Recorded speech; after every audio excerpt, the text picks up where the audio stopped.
Assalamu alaikum. Welcome to Verilog Tutorials for Beginners. In today's topic, we are going to design 4x1 by Mux using case statement. In one of the previous videos, we have designed 2x1 Mux by using a ternary operator. But today we are going to design 4x1 Mux using case statement. So let's start with the theory. The theory of the 4x1 Mux is exactly the same as 2x1.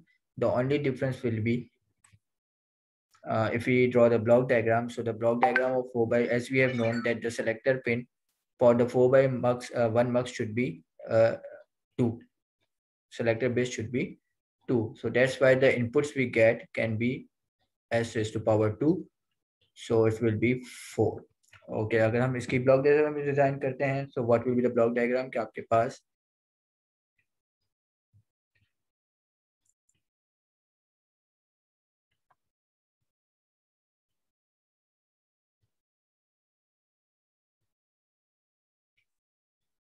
आपके पास 4 inputs होंगे and you will be getting 1 output. So let's say that output is our y and this is a, b, c, d and this is our selector pin.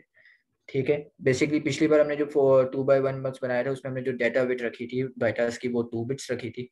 तो same आज हम यही काम कर रहे होंगे कि हम a को यहाँ पे 2 बिट्स का रखेंगे. इसी तरह b भी जो हमारा होगा वो भी हमारे पास 2 बिट्स का होगा. c will again will be our 2 bits. d will also be 2 bits. Similarly the y output will be also of 2 bits. ठीक है, अगर हमारे पास 4 इनपुट्स हम कॉम्बिनेशन बना रहे हैं तो हमारे पास जो आज s होगा वो भी हमारे पास 2 बिट्स कॉम्बिनेशन के ऊपर होगा, वो भी 2 बिट्स का ही होगा. So this is the general block diagram of 4x1 mux which we are going to implement in Verilog code. So सबसे पहले हम इसका ट्रूथ टेबल देख लेते हैं. ट्रूथ टेबल की अगर मैं बात करूं, so let me clear it out first.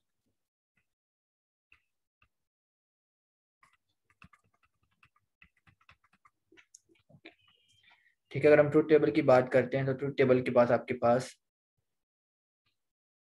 You have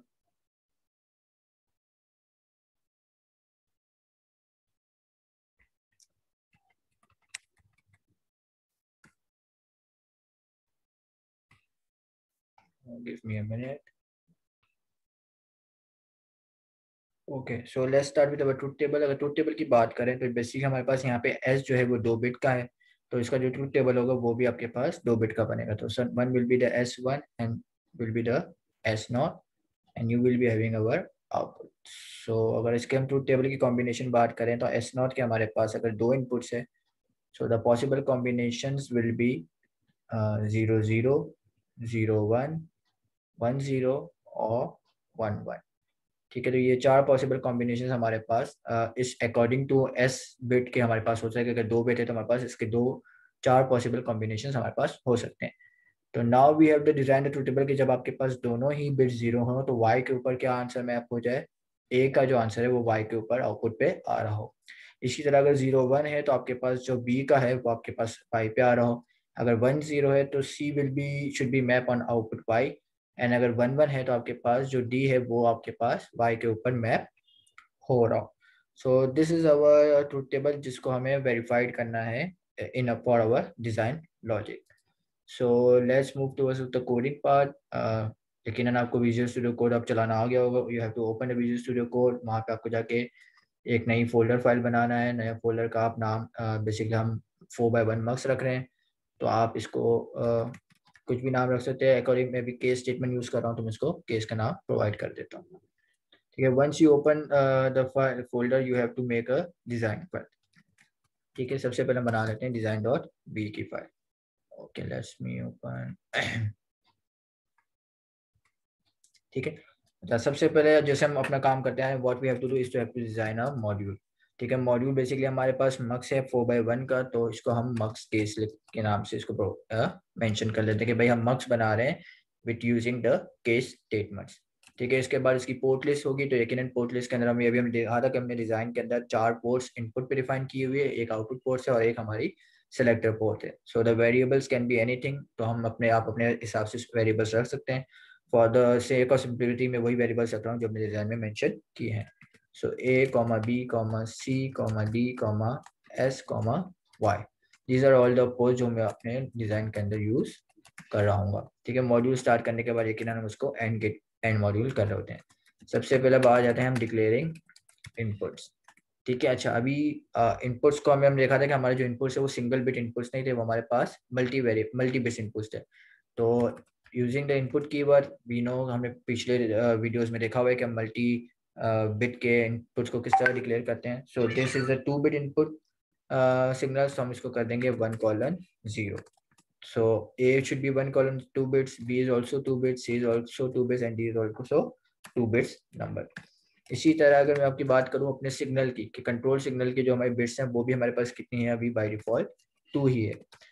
ठीक है, तो उसको भी हम क्या करेंगे, s के नाम से हम इसको यहाँ पे रिप्रेजेंट कर देंगे कि if s is a 2 bit number.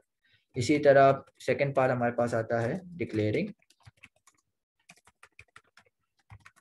Output, right. So you are using the output keyword. अगर हमारे पास इनपुट 2 बिट्स के हैं तो यकीनन हमारे पास जो आउटपुट होगा वो भी बाय डिफॉल्ट 2 बिट्स का ही होगा इन द केस ऑफ मक्स, क्योंकि आप 2 बिट्स के इनपुट को ही 2 बिट के वायर के ऊपर मैप कर सकते हैं। अगर आप डिफरेंट बिट के इनपुट्स को डिफरेंट बिट्स के इनपुट पे मैप करने की कोशिश करेंगे तो वो या तो आपको एरर देंगे या तो फिर आपका जो डेटा होगा वो प्रॉपर आपका वो लॉस हो जाएगा। अच्छा, अब बात करते हैं कि केस स्टेटमेंट की। ठीक है, तो केस स्टेटमेंट का अगर लॉजिक डिजाइन की बात करूं, सॉरी, इसमें बेसिकली सबसे पहले हम क्या करते हैं, इंटरिम वायर्स को हम डिक्लेयर करते हैं, इंटरिम वायर्स या सिग्नल्स को। ठीक है, अभी बेसिकली हमें इसकी ज़रूरत नहीं है तो लेट्स लीव इट अलोन। उसके बाद अगर मॉड्यूल को हमें यूज़ करना होता है तो मॉड्यूल इनिशिएशन को यूज़ कर रहे होते हैं। ठीक है, वो भी हमारी अभी पार्ट ऑफ द डिज़ाइन नहीं है। उसके बाद हम अपने लॉजिक को डिज़ाइन कर रहे होते हैं। ठीक है, इसके अंदर बेसिकली हम क्या यूज कर रहे होंगे आज, केस स्टेटमेंट। तो केस स्टेटमेंट का अगर आप सिंबल देखें तो व्हाट वी डू के केस के अंदर हम सबसे पहले कोई ना कोई एक इसका वेरिएबल प्रोवाइड कर देते हैं जिसके ऊपर हमें केस स्टेटमेंट चलाना होता है, और फिर उस वेरिएबल के डिफरेंट कॉम्बिनेशंस के ऊपर हम उसको चेक करते हैं कि भाई इसकी कंडीशंस अगर ट्रू होती है तो ये ऑपरेशन के परफॉर्म होने चाहिए। लेकिन वेरिलॉग के अंदर केस स्टेटमेंट यूज करने का एक बड़ा पर्पस है कि आप इसको, जैसे हम डेटा फ्लो मॉडलिंग में असाइन केसमेंट के साथ यूज करते हैं, असाइन कीवर्ड के साथ, हम केस स्टेटमेंट को हमेशा हम प्रोसीजर ब्लॉक्स के अंदर यूज कर सकते हैं। प्रोसीजर ब्लॉक्स हम देख चुके हैं कि इनिशियल एंड ऑलवेज जो ब्लॉक्स होते हैं ये दीज आर द प्रोसीजनल ब्लॉक्स। ठीक है, तो हम उसी को यूज कर सकते हैं। इनिशियल वाला ब्लॉक हम अपने हार्डवेयर डिजाइन के अंदर यूज नहीं करते, तो हम यहाँ पे जो प्रोसीजर ब्लॉक यूज कर रहे होंगे वो हम अपने ऑलवेज वाले ब्लॉक यूज कर सकते हैं। बाय सेइंग सो कि हम अपने ऑलवेज ब्लॉक के अंदर जब भी कोई वेरिएबल डिक्लेयर करते हैं तो वो नेसेसरी है कि वो आपका जो हो रजिस्टर टाइप का कोई वायर हो या कोई सिग्नल हो।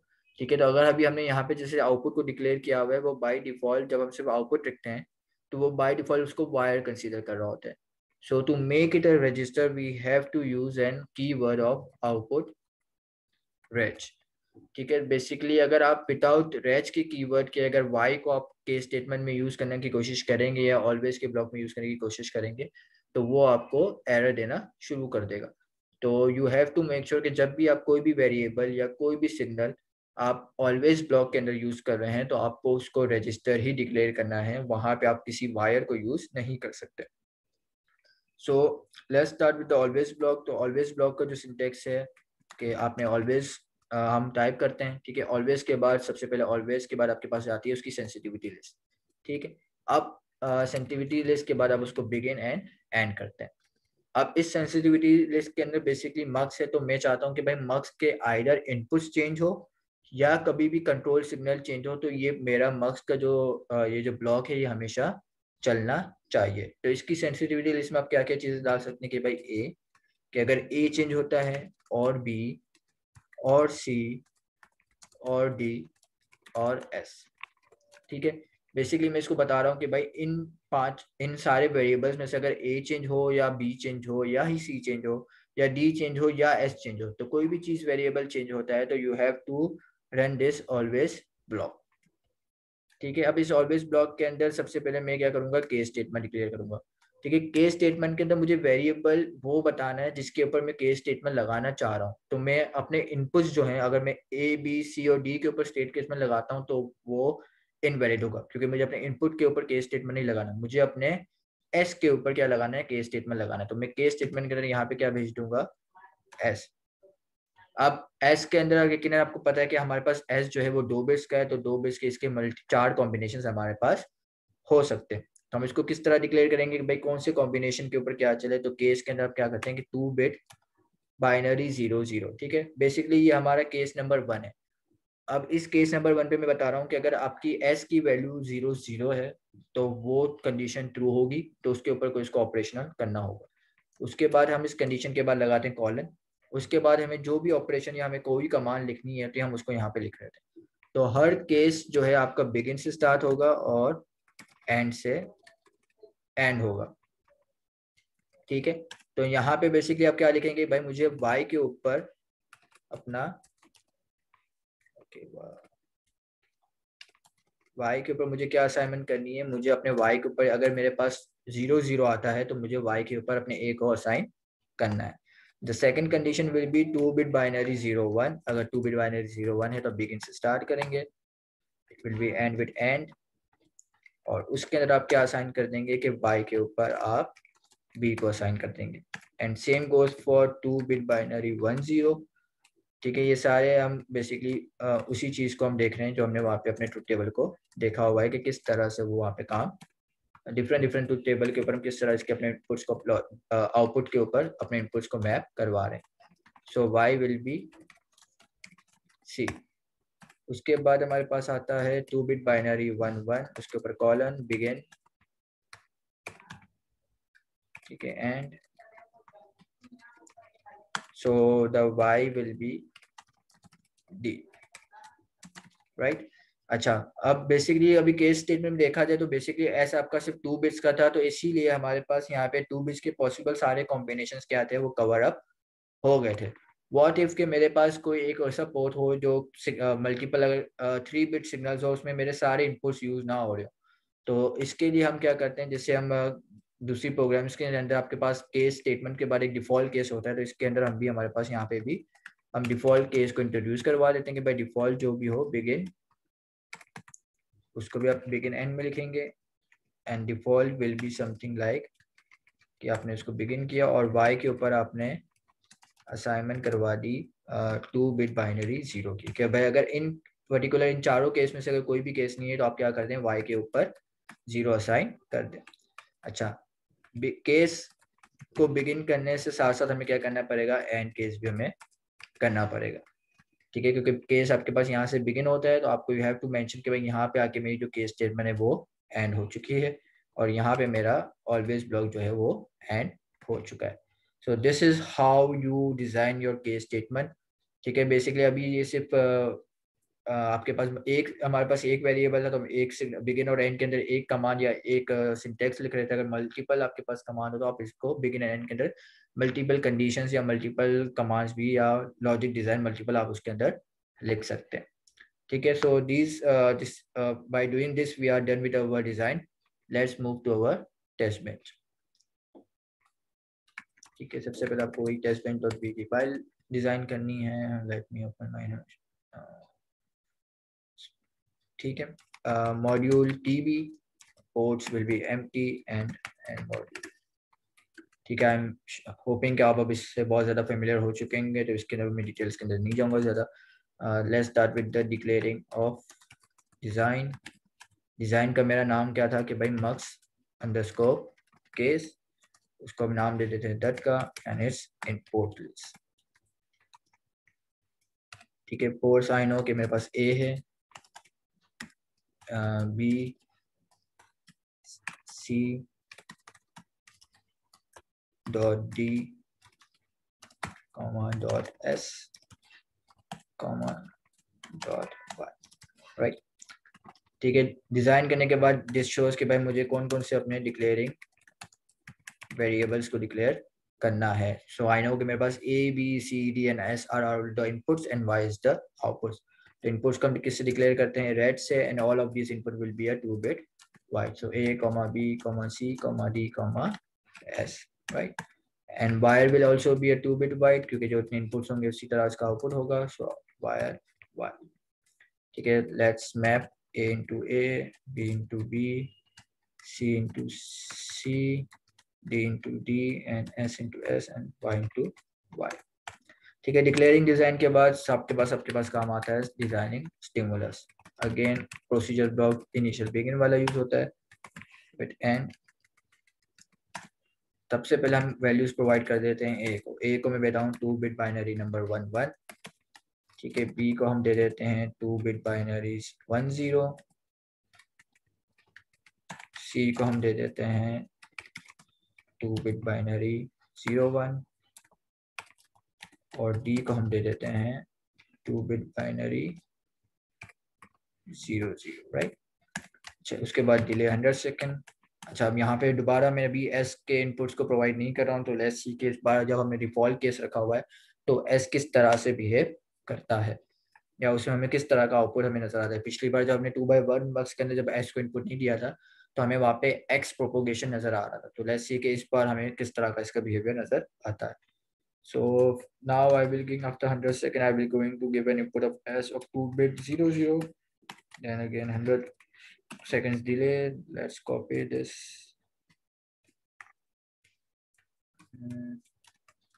0 0 के बाद 0 1, then 1 0, and then 1 1, right? So we are done with our stimulus part. The last part is declaring dump command. ठीक है, इसको भी हम initial begin से एंड करेंगे और उसके अंदर हमारे पास same keywords dump file dump.bcd और dump bars 0, right? So this shows that we are done with our test bench as well. So let's move over towards our testing. ठीक है, सबसे पहले आप टर्मिनल ओपन कर लें, न्यू टर्मिनल। टर्मिनल के अंदर सबसे पहले चेकिंग यही करनी है कि I am in my same directory जो मैं इसको यूज कर रहा हूँ, एंड उसके बाद आई वेरीलॉग -o out.vp testbench.p design.v। ठीक है, बेसिकली सक्सेसफुली ये रन हो चुका है, यानी कि मेरे डिजाइन के अंदर कोई भी किस्म का एरर नहीं है। Then write command vp out.vp। okay, dump file is also created. Let's open our gtk wave. okay, let's see tb के अंदर आप जब क्लिक करते हैं तो आपके पास यहाँ देखें कि आपके पास जितने भी सारे सिग्नल्स थे वो सारे किस तरह से शो हो रहे हैं, 2 बिट के अंदर आपके पास सिग्नल शो हो रहे हैं। so let's call them B C D S and Y. So let's zoom in out.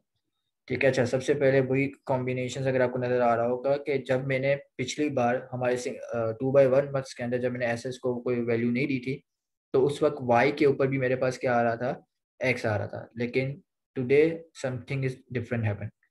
अब क्योंकि केस डिफॉल्ट के अंदर आपने केस स्टेटमेंट के अंदर एक डिफॉल्ट केस को मेंशन किया हुआ था, तो जब उसको एस एस उन पर्टिकुलर कॉम्बिनेशन से नहीं मिला तो उसने उसको कहाँ पे चला दिया, उसने डिफॉल्ट केस के ऊपर चला दिया। तो डिफॉल्ट केस के अंदर हमने उसको एक बाय डिफॉल्ट एक वैल्यू असाइन की हुई थी जो हमने 0 0 की असाइन की हुई थी। अगर उसको कोई भी केस उसका ट्रू नहीं हुआ तो उसने डिफॉल्ट के अंदर जो भी उसको वैल्यू असाइन करी थी उसने वाई के ऊपर वो वैल्यू असाइन यहाँ पे कर दी है।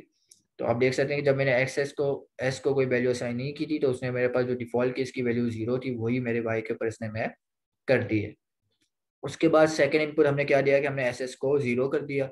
तो 0 के according to our truth table कि जब हमारे पास दोनों 0 हो तो हमें ए को मैप करना था वाई के ऊपर। तो लेट्स सी कि जब हमारे पास दोनों एस 0 है तो क्या हमारे पास वाई पे जो आंसर आ रहा है 1 1 वो एग्जैक्टली हमें कहाँ से आ रहा है, जो हमारा ए का इनपुट हमने प्रोवाइड किया था। उसके बाद अगर जब हमने एस को 0 1 किया है तो सेकंड ट्रूथ टेबल शोज कि जब आप 0 1 करेंगे तो आपके पास बी जो है वो वाई के ऊपर मैप होना चाहिए। सो लेट्स सी कि हमारे पास जब हमने इसको 0 1 किया है तो हमारे पास जो y की वैल्यू आ रही है वो एग्जैक्टली मैच करती है आपकी b की वैल्यू के साथ। उसके बाद थर्ड कॉम्बिनेशन हमारा था कि जब हमने s को 1 0 किया तो 1 0 के ऊपर c की जो वैल्यू थी वो c के y के ऊपर हमें शो होनी चाहिए। तो जब हमने s को 1 0 किया तो y के ऊपर जो वैल्यू शो हो रही है 0 1 एग्जैक्टली वो मैप करती है आपके c के साथ। तो यू कैन सी के c जब 0 1 है तो हमारे पास y भी क्या आ रहा है 0 1। इन लास्ट के हमने जब बोला कि हमारे पास एस एस जो है वो दोनों 1 हो तो हमारे पास जो डी की वैल्यू हो वो मैप हो रही हो किसके ऊपर, वाई के ऊपर। सो यू कैन सी कि जब हमने वाई एस को 1 1 रखा है तो डी की वैल्यू जो थी जो हमें y पे जो वैल्यू नजर आ रही है 0 0 भी एग्जैक्टली हमें कहाँ की नजर आ रही है, जो हमारी d की वैल्यू है। सो दिस शोज के जो हमने केस स्टेटमेंट के थ्रू हमने अपने 4x1 मक्स को डिजाइन किया है वो परफेक्टली हमारे पास वर्क कर रहा है और वो चल रहा है। तो आप इसी को मजीद 4x1 मक्स को मजीद आप 8x1 का मक्स भी बना सकते हैं यूजिंग द केस स्टेटमेंट, ठीक है। और या आप अपने और मजीद डिफरेंट ऑप्शंस को भी आप यहाँ पे इसको डिजाइन करके वेरीफाई कर सकते हैं। So that is all for today, thank you very much.